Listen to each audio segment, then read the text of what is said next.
Hey guys, it's Monica at Academic Phoenix Plus, and welcome to another video tutorial series how to use Bifrost to create water bending. And this video series is sponsored by, believe it or not, Autodesk, the creators of Maya. So I'm very excited that Autodesk has chosen me to sponsor their product. So let's go ahead and get started, because in the last videos, we actually covered how to create these curves, how to attach a geometry that emits particles, and it actually follows a motion path. And we also got it to do a little bit of water bending. So far, this is what we have.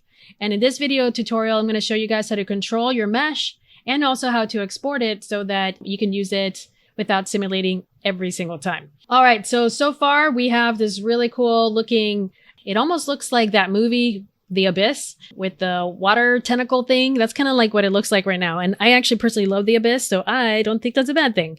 The next thing I'm going to show you guys though is how to control your mesh. So let's select this mesh, and you'll notice that it does have an AI standard surface on it. And what I'm going to do, assign a Lambert to it. And what that does is that it kind of reduces the render times, but it also lets me see a little bit more what's going on with the mesh. The next thing I want to do is select that liquid, and we're going to scroll down and go to the Bifrost meshing, which we enabled last time. So there's a couple of places that we can affect the shape of the water. The first one is the surface radius. And as I start decreasing the surface radius, you'll notice that, well, the surface radius starts to decrease. You can manipulate this to either make your water look a little bit thinner, or you can make it look a little bit chunkier, depending on what you're trying to. I think I increased my surface radius a little too much, but you can see that, ooh, that actually looks kind of cool. You can do some really neat things. Okay, I have to render this. And just because I have to see what it looks like in water, and let me render. All right, so that didn't let it finish rendering because it was taking too long, but as you can see, it actually does a really neat effect. So we have this really chunky water, and it's just a different look for your water. So going back to this, let's go back into the liquid. And now I am going to reduce this to about 0.2. So it's a little bit chunkier. And again, you can see the effect that it has on the geometry. And again, I'm going to assign a Lambert 1 just so I can, for the sake of render, so it doesn't have to refract everything. And it's always good to see what it looks like when you render it. So I'm going to go ahead and hit play. But again, I pause my renders because it slows down my computer, and you know, it's no fun watching something render. So I am going to hit pause, and I will be right back. So as you can see, it's a little bit chunkier. You can see that it's breaking up a little bit, but that's basically the control of the radius. Now, sometimes you will have to close. What I had to do was close my window and then open it up again. So Arnold does need to reload its render window. So, you know, if you feel like it's starting to act unpredictable, just close the window, open it up again, and I'll be fine. So let's go ahead and increase this to about 0.3. And other things that I want to manipulate is you can change the resolution factor. And if you hover, it will tell you what it is. It's a scaling factor that adjusts the particle resolution. So the higher the value, the more the quality. So that's something that you're always going to have to debate is, do you want this to be higher resolution? Higher resolution is always a good thing, but it also renders and takes longer. So those are the type of decision making you're going to have to do when you're trying to create your water.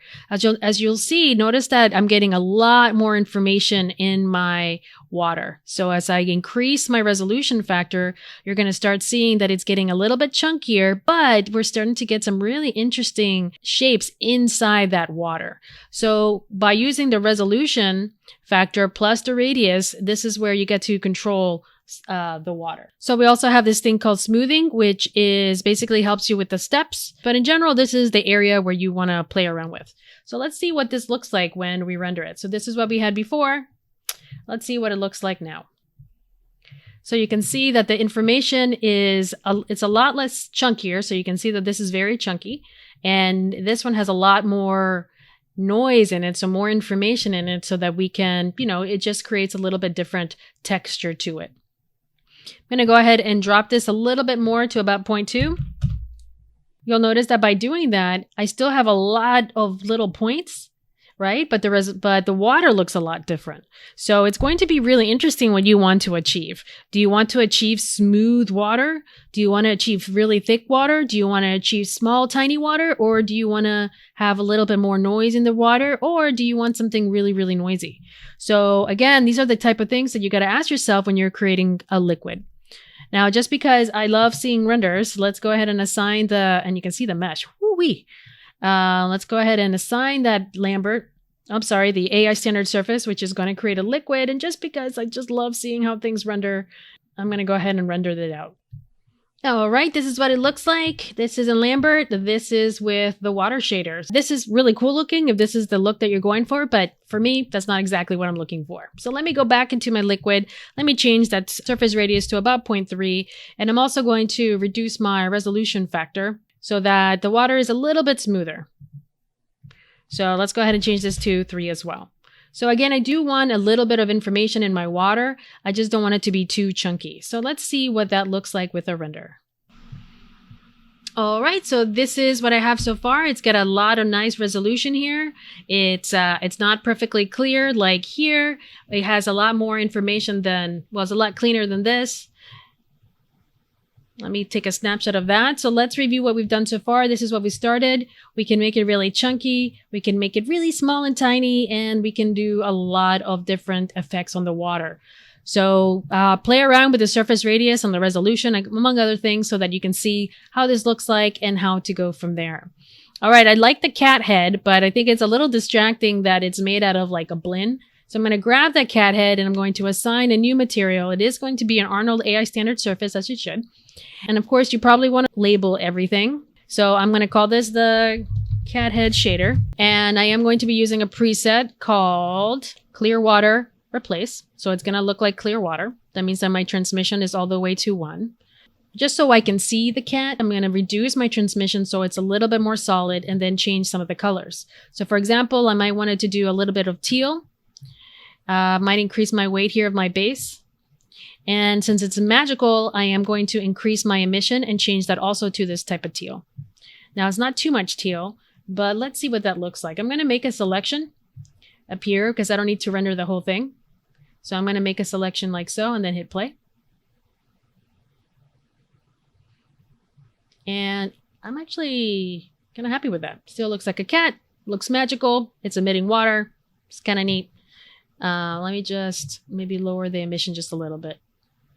And maybe, actually no, I think I kind of dig it. Okay, cool.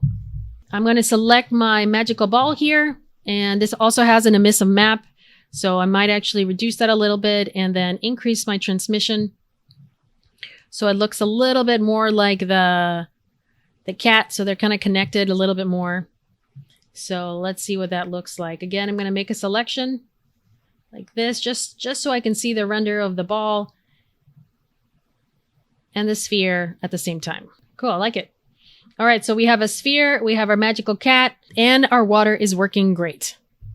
Ooh, I haven't saved in a while. Let's save. And now that we are basically happy with the way things are looking, it is now time to export this. Export this is going to help us expedite. We don't have to simulate every single time. You can see that if I try to rewind or press play, the water doesn't happen. It has to simulate from the beginning to end. So exporting this is going to really make a difference because we want to make sure that it exports as a piece of geometry so we don't have to simulate every single time. So let me hit play for a second so I can get the simulation going. And what I'm going to do is actually just stop it from here and grab the mesh. You want to select your mesh, which you could have selected here in the outliner. And what we're going to do is go to Arnold Scene Export, Export Selection to Alembic. Now, I might have pronounced that wrong, but I'm assuming it's Alembic, and then make a selection. It is going to use this time slider. So mine's going to go from 1 to 120. It is going to save it under my cache. So if you go over here, there is something called a cache, and you're going to find an Alembic folder. This is where it's going to export it. And I'm just going to call this my water bending. Now, if you want to control it, you can do start and end and all that stuff. But basically, I'm just going to go ahead and let it slide. Now, I am going to hit pause because this will take a little while. But let me go ahead and Click Export Selection, and I will be right back with the final results. And it is done. Let's take a look at it. Yes, you are reading that right. That is a 3 GB file. So if you guys are interested in doing dynamics, you must have a pretty massive machine. Lucky for me, I built my own machines and I picked some really nice stuff. I mean, it could always be better and I actually want to upgrade, but not right now. But yes, you need to make sure that you have a pretty strong machine to be able to export these files. All right, let's see what that looks like. Just for an example, I'm going to go to File, New Scene, just so you guys can see what this is going to look like. And I am going to go to File, Import, and I know exactly where it is. It's under Cache, Olympic, here it is. And there's the little chunk. And as I go around, you get this really interesting rainbow color. Not really sure why it looks like that, but I'm sure there's a purpose. Let me create that physical sky and then let's render it. Yep, there we go. That is the mesh. What's nice is that I can rewind, press play, and of course, I can assign a material. Let me assign a new Arnold standard surface. Let's go to Clear Water Replace. Let's render that puppy. And there you go. Fun, beautiful. Let's create a floor just so there's something to reflect. Whoops. And you can see that because I use something transparent, it disappears. So let me click on this guy, which is gonna show me the wireframe. And as you can see, it's very heavy mesh.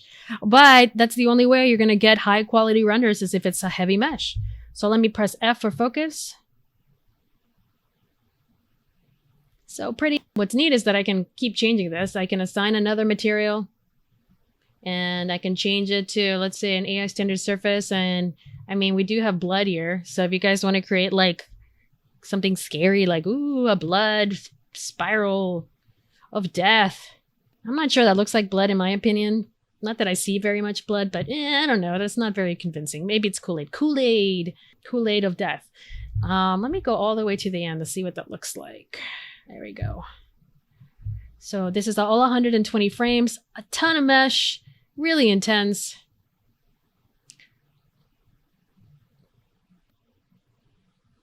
So you can have a lot of fun with this, by the way. It's just, I can just spend all day just messing around with this. But the fun thing is that you can render this very quickly. You can produce this really cool effect. And it's also efficient because you'll notice that at the bottom, you're not going to get any extra mesh that doesn't really, that doesn't render. So that's also very valuable. It's efficient. It's fun. It's fast. Should we try a different one? Should we do gold? Let's be less morbid. Oh, we can do jade. Let's do gold. It's kind of fun. All right, guys. Hopefully you found that helpful. You now know how to create Bifrost, also water bending, and we now have a interesting looking water tentacle going around our character as she casts magic, which is really cool. In the next video tutorial, I'm going to show you how to import this file into our character. I'm also going to light it. I'm going to render it, and I'm going to produce a nice final movie for you guys to take a look at. So that being said, thank you so much for watching. I really appreciate it. If you like this video, please let me know what you think by leaving a comment below. I also want to thank you for spending the time to watch this. I know that there's a lot of video tutorials out there, so I'm really grateful that you're taking the time to watch the videos. And of course, I appreciate it if you like it, and of course, subscribe to my channel. That is your message to me, letting me know that you appreciate these videos and that you want to see more. So please like and subscribe. And if you think that these videos are helpful, make sure to share with your coworkers, your friends, your teachers, whoever, if you think that these videos would be helpful to make their projects from cool to even cooler. Don't forget to go to academicphoenixplus.com to download free models. You can also find some ebooks, some free ebooks, free trainings, and so much more. So take a look at academicphoenixplus.com and enjoy all the free stuff that I have provided for you. I will see you in the next video tutorial where we're gonna light, render, and make some magic. All right, thanks for watching, keep creating, and I will see you next time.